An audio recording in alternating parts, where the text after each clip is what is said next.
श्रीमन नारायण। भक्तजनों, बंधुजनों, आप सभी को पुण्यदायी मास कार्तिक मास की हार्दिक शुभकामनाएं। आज हम इस वीडियो में कार्तिक मास महात्म्य के तीसरे अध्याय की कथा का श्रवण करेंगे। इस कथा में हम असुर शंखासुर के वध की कथा सुनेंगे। यदि आपने इससे पहले के 2 अध्यायों का श्रवण नहीं किया है तो कृपया उन्हें भी आप श्रवण करें। उसका लिंक डिस्क्रिप्शन बॉक्स में दिया हुआ है। इस कथा को सुनने वाले सभी भक्तों पर लक्ष्मी नारायण की असीम कृपा बनी रहे। तो भक्तजनों, चलिए आज हम कार्तिक मास महात्म्य के तृतीय अध्याय कथा का श्रवण करते हैं, रसपान करते हैं। बोलिए जय श्री कृष्णा, जय श्री कृष्णा, जय श्री कृष्णा।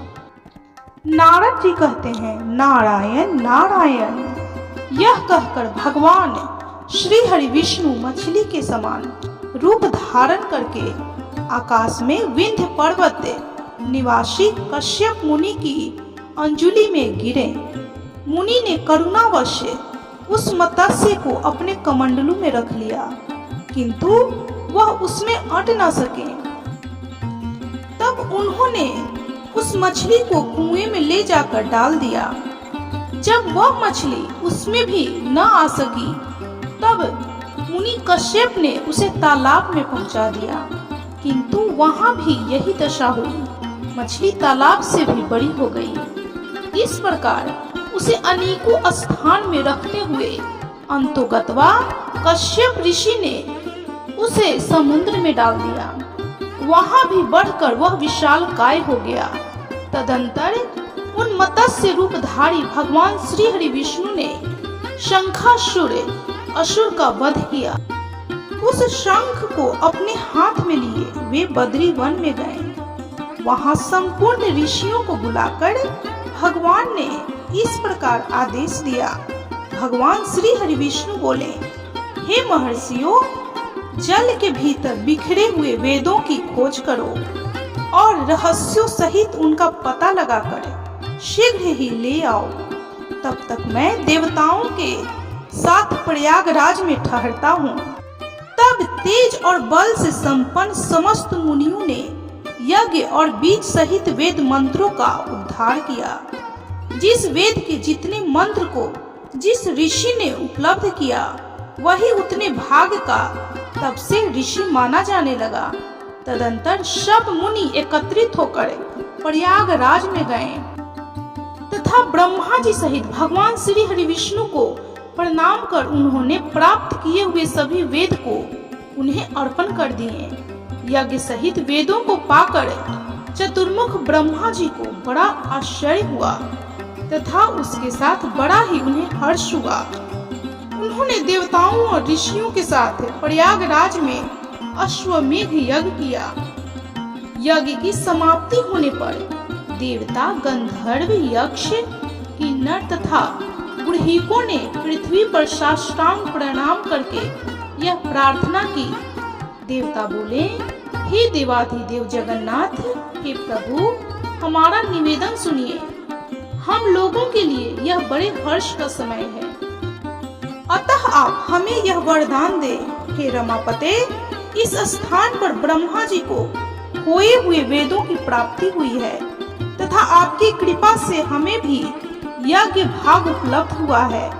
अतः यह स्थान पृथ्वी पर सबसे अधिक श्रेष्ठ और पुण्यवर्धक हो।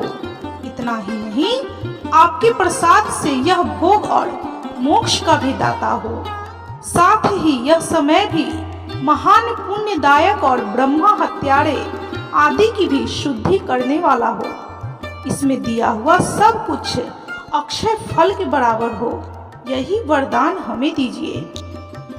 भगवान श्री हरि विष्णु ने कहा, हे देवताओं, तुमने जो कुछ कहा है उसमें मेरी भी सम्मति है, अतः तुम्हारी इच्छा पूर्ण हो।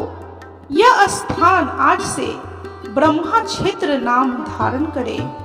सूर्य वंश में उत्पन्न राजा भागीरथी यहाँ गंगा को ले आएंगे और वह सूर्य कन्या यमुना जी के साथ यहाँ मिलेंगी।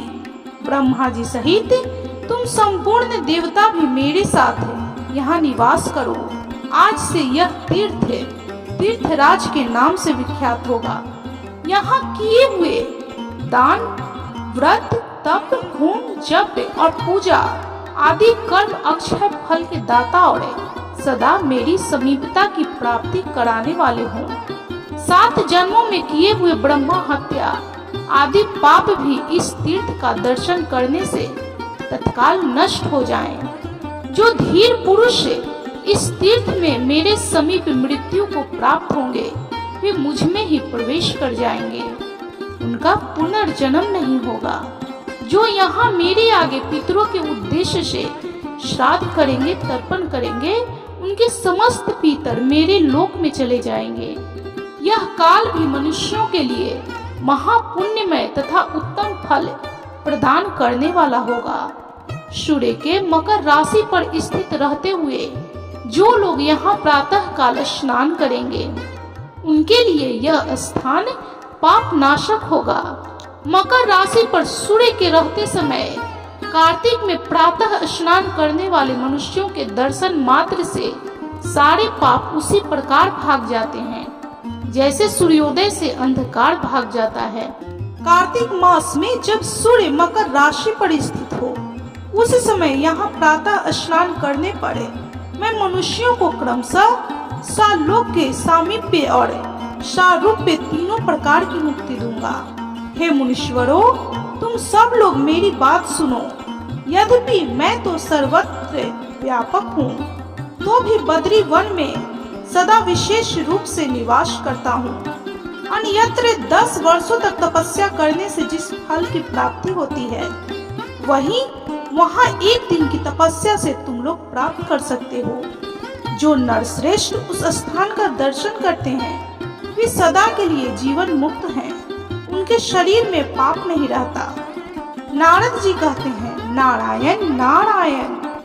देव देवेश्वर भगवान श्री हरि विष्णु देवताओं से इस प्रकार कहकर ब्रह्मा जी के साथ वही अंतर ध्यान हो गए तथा इंद्र आदि संपूर्ण देवता भी अपने अंशों से वहां रहकर स्वरूप से अंतर ध्यान हो गए। जो शुद्ध चित्त वाला श्रेष्ठ पुरुष इस कथा को सुनता या सुनाता है वह तीर्थराज प्रयाग और बद्री वन की यात्रा करने का फल प्राप्त कर लेता है। इस कथा के श्रवण मात्र से उसके जीवन की समस्त समस्याओं का, दुखों का अंत होता है। उसके जीवन में सुख, शांति, सौभाग्य, वैभव, पुत्र, पौत्र, धन, लक्ष्मी उसे प्राप्त होता है। इस प्रकार कार्तिक मास महात्म्य के 3 अध्याय की यह कथा संपन्न हुई। तो बोलिए भगवान श्री हरि विष्णु की जय, चतुर्मुख ब्रह्मा जी की जय, माता लक्ष्मी की जय, माँ तुलसी की जय, समस्त देवी देवताओं की जय। भक्तजनों, बंधुजनों, इस प्रकार कार्तिक मास महात्म्य के 3 अध्याय की यह कथा संपन्न हुई।